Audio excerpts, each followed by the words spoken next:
Ini gambaran yang Ummu Salamah tengok.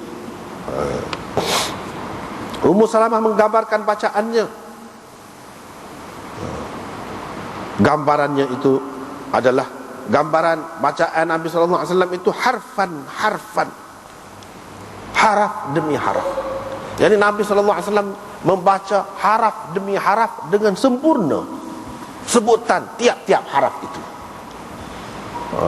Tegas, jelas, makhrajnya molek lah, penuh molek. Tidak kata apa butir hujung nun kau gapo, misalnya kita kata huruf kalau qalqalah molek lah. Tidak tak tahu mana tu dak baca tu molek sebutan dia. Itu satu makna. Yang kedua, haraf tu dengan mana harfan tu, haraf demi haraf itu maknanya jumlah demi jumlah, ayat demi ayat.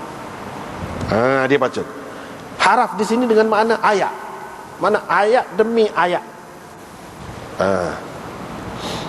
Berarti Nabi SAW tu baca dengan bacaan yang sempurna. Dia berhenti di tempat yang patut berhenti, iaitu biasanya apabila ayat itu sempurna, satu-satu ayat. Misalnya kita kata Bismillahirrahmanirrahim, Alhamdulillahi Rabbil Alamin. Selesai ayat gitu. Dia baca gitu. Tidak kata baca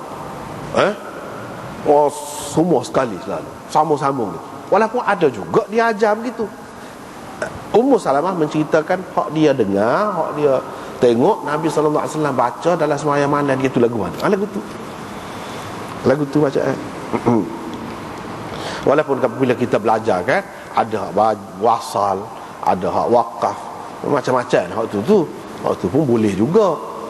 Tapi Nabi SAW baca ni molek. Sebab dia tidak berhenti koksi, tidak berhenti koksi. Tidak kata berhenti sebab tu dia kena belajar juga tajwid itu pun. Dan tajwid ni tidak akan dapat molek kalau orang tu tak erti bahasa Arab, molek tak erti nahwu. Tak boleh lagi. Sebab apa? Boleh jadi dia akan berhenti tempat mudhaf misalnya. Lepas tu dia sambung dengan mudhafun ilaih. Tak boleh, salah lagu tu. Lailatul Qadri, lepas tu dia ambil Al-Qadri khairum min alfi syahr. Tak boleh lagu tu, salah, dosa baca lagu tu. Kena Lailatul Qadri. Lailatul tu mudhaf, Al-Qadri mudhafun ilaih. Kena sekali lagu tu. Tak boleh berhenti pada Lailah tu, lepas tu Al-Qadri khairum min. Tak boleh lagu tu. Nabi SAW tak baca lagu tu. Dia baca tu tidak semesti satu-satu ayat. Kalau tidak satu ayat pun dia berhenti tu, tempat berhenti tu molek, tidak jadi punah makna, tidak jadi rosak makna dia. Sambung tak tu kalau dak, tidak lagu tu. Dengan sebab itu dia perlu kena ambil kira lah, dari segi kaedah tajwid ke apa tu, kena ambil kira. Tempat ni tak boleh berhenti, kalau berhenti jadi salah makna ke apa, tu kena ambil kira lah. Itu makna harfan. Nak kata boleh pahala lebih istimewa ke apa gitu gini ni, dengan baca dengan molek lah, supaya Nabi SAW ajar, supaya Nabi SAW baca lagu mana, lagu tu lah.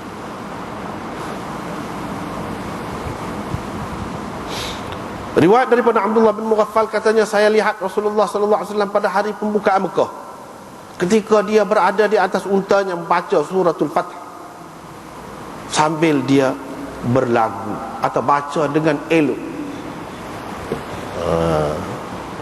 Baca berlagu ni bukan makna ikut lagu, ikut rentuk, ikut dah buat kod sedak, sesuai dengan tajwid lah, sesuai dengan kaedah dia. Dia baca dengan tarjih. Dengan tarjih itu dengan mengulangi haraf, setengah-setengah haraf yang dibacanya itu. Itu maknanya yurajjih, asal makna dia. Tapi di sini makna baca dengan elok. Baca dengan elok. Dalam riwayat yang lain disebut Iaitu riwayat Abdullah bin Mughaffal yang lain disebut, Abdullah bin Mughaffal sebut gitu. Maknanya alif tu tidak dah, tapi Apa maksud dia? Maksudnya tempat mat panjang tu kan, dia bunyi beralun gitu suara dia. Beralun suara dia. Misalnya kita kata walladzina ma'ahu asyidda, panjang. Ruhama, gitu. Panjang gitu. Lepas tu beralun. Kalau orang hak baca sedap tu, dia boleh turutlah, jadi molek lah bacaan dia tu. Jadi hak tu lah dia kata tu panjang lah, baca panjang. Dia tempat yang panjang dan beralun suara dia tu. Ulama mengatakan sebabnya jadi gini ni, jadi beralun suara dia tu, jadi bergetar suara dia tu. Sebab apa? Ada yang mengatakan kerana dia duduk atas unta tu jalan tu jadi kocok. Hak tu jadi bergetar suara dia tu gitu tu.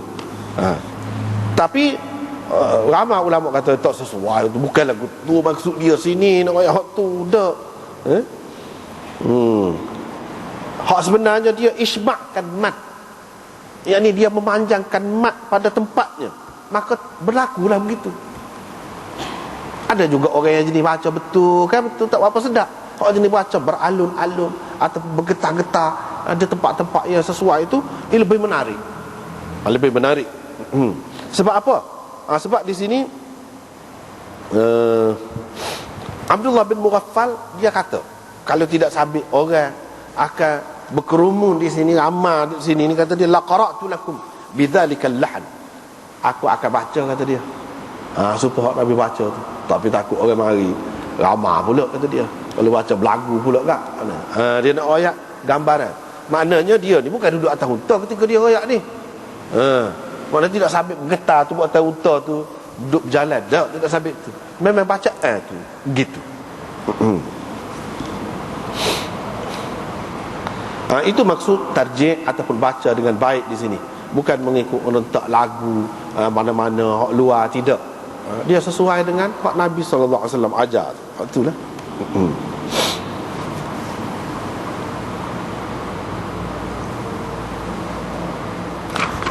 Riwayat daripada Bara' bin Azib katanya Rasulullah sallallahu alaihi wasallam bersabda, hiaskan Al-Quran dengan suara-suara kamu. Kamu comelkan Al-Quran itu dengan suara-suara kamu. Kalau ada suara tu, gunalah suara dia supaya jadi comel lagi Quran. Quran tu comel dah, makna dia, bunyi dia tu pun biar molek juga, biar comel juga. Hak tu hak Nabi naknya. Hak tu hak Nabi nak.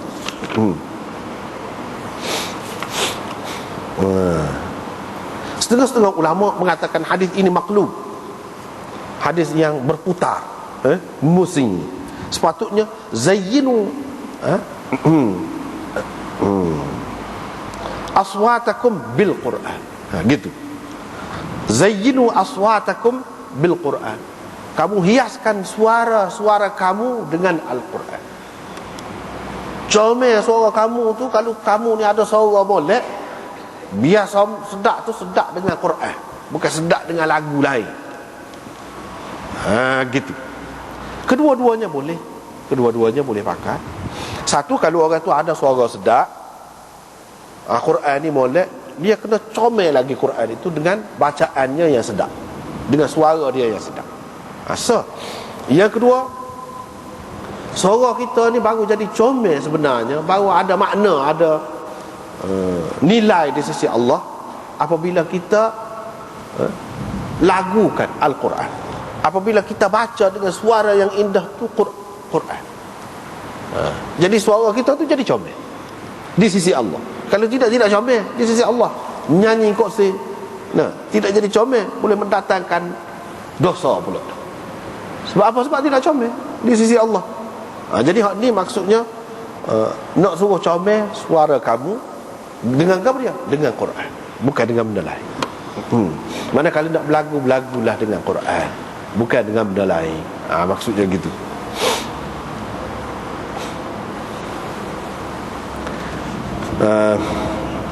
Habis. Seterusnya riwayat daripada Sa'ad bin Abi Waqqas